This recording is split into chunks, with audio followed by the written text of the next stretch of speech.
Jika kamu terus peduli pada pikiran orang, kamu akan selamanya jadi tawanan mereka.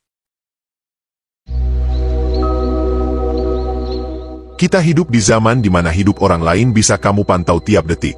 Kamu bisa tahu dia makan apa, liburan kemana, kerja di mana, pacarnya siapa.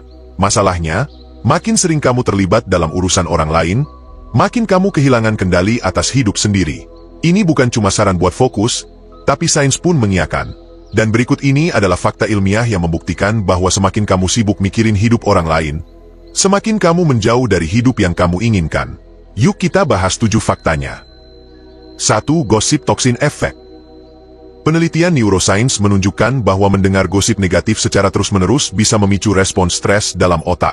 Ketika kamu terpapar cerita penuh kecemasan, penghakiman, dan drama dari hidup orang lain, tubuhmu merespons seolah-olah kamu yang sedang menghadapi masalah itu. Kortisol, yaitu hormon stres, ikut naik. Padahal, itu bukan hidupmu.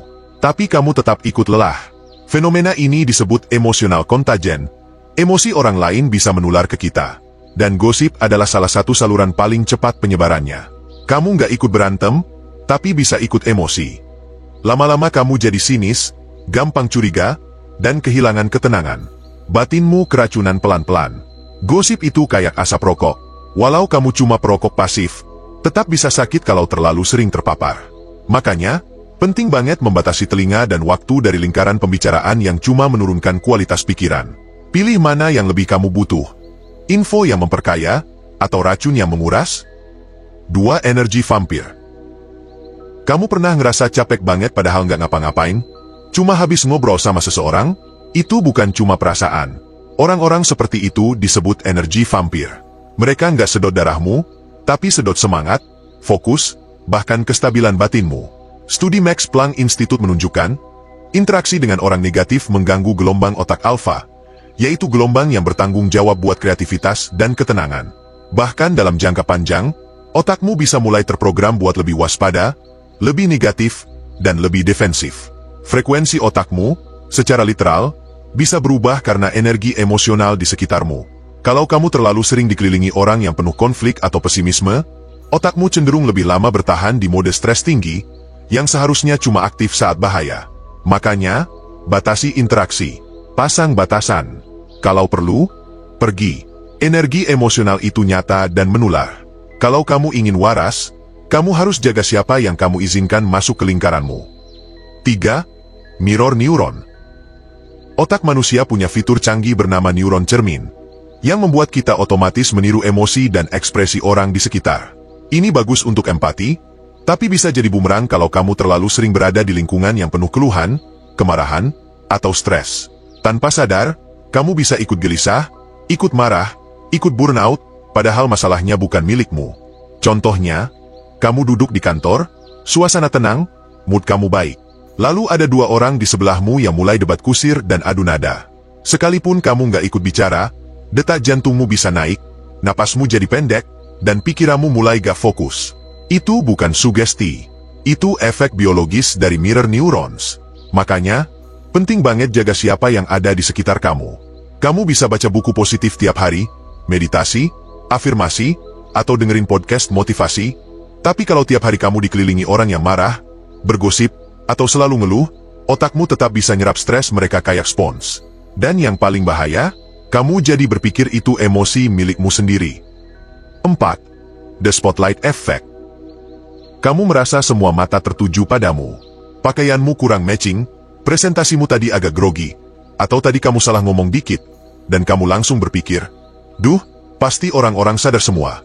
Padahal, enggak. Mereka sibuk mikirin diri mereka sendiri. Efek ini disebut The Spotlight Effect. Sebuah bias kognitif di mana kita melebih-lebihkan sejauh mana orang lain memperhatikan kita.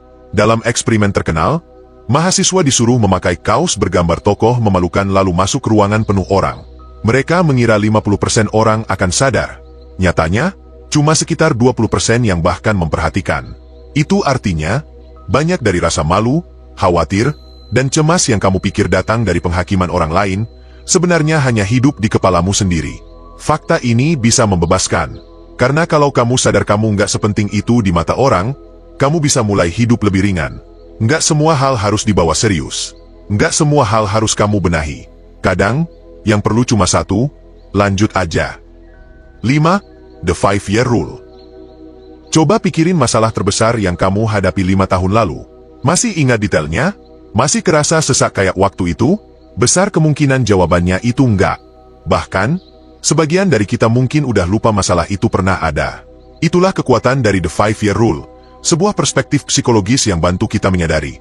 Banyak hal yang bikin kita stres hari ini, ternyata nggak sepenting itu dalam gambaran besar hidup kita. Data Psikologi University of Michigan bilang, 92% hal yang kita khawatirkan hari ini tidak akan penting dalam 5 tahun.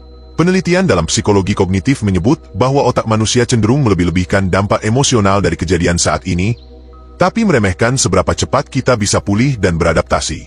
Artinya, kamu pikir hari ini dunia runtuh, padahal minggu depan kamu udah bisa ketawa soal itu.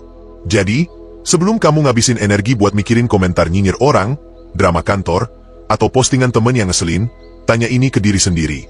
Apakah hal ini masih penting 5 tahun dari sekarang? 6. Opportunity Cost. Setiap menit kamu habiskan untuk mikirin hidup orang lain, itu menit yang hilang dari hidupmu sendiri. Dalam ekonomi, ini disebut opportunity cost, biaya dari pilihan yang kamu ambil, karena kamu melewatkan pilihan lain yang lebih menguntungkan. Dalam konteks ini, kamu kehilangan peluang belajar, berkarya, atau berkembang karena waktumu habis ngurusin gosip, drama, atau emosi orang lain. Otak manusia punya kapasitas fokus yang terbatas.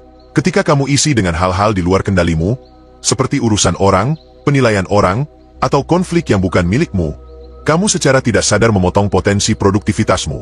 Kamu mungkin gak sadar, tapi itu sebabnya kamu sering merasa capek, stuck, dan gak punya energi buat urusan penting milikmu sendiri.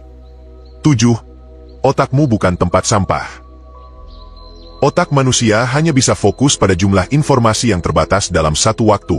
Menurut teori cognitive load, saat kita membebani otak dengan hal-hal yang sebenarnya nggak penting, seperti gosip, drama orang, konflik yang bukan urusan kita, itu sama seperti mengisi ruang kerja otak dengan sampah. Dan kamu tahu akibatnya? Kamu jadi gampang lelah, susah fokus, dan sering kehilangan motivasi untuk hal-hal yang justru penting buat hidupmu sendiri. Bukan karena kamu bodoh, tapi karena energimu habis untuk mengurusi emosi dan konflik yang bahkan bukan milikmu. Bayangin otakmu kayak RAM laptop. Setiap kali kamu kepoin mantan orang lain, curhatin masalah teman yang gak kamu bisa bantu, atau tenggelam di thread drama sosial media, itu kayak buka tab browser yang gak penting. Lama-lama crash. Jadi, mulai sekarang, kalau itu bukan masalahmu, jangan biarkan tinggal di kepalamu. Bukan berarti kamu gak peduli, tapi kamu lagi melindungi kapasitas berpikirmu. Otakmu bukan tempat sampah.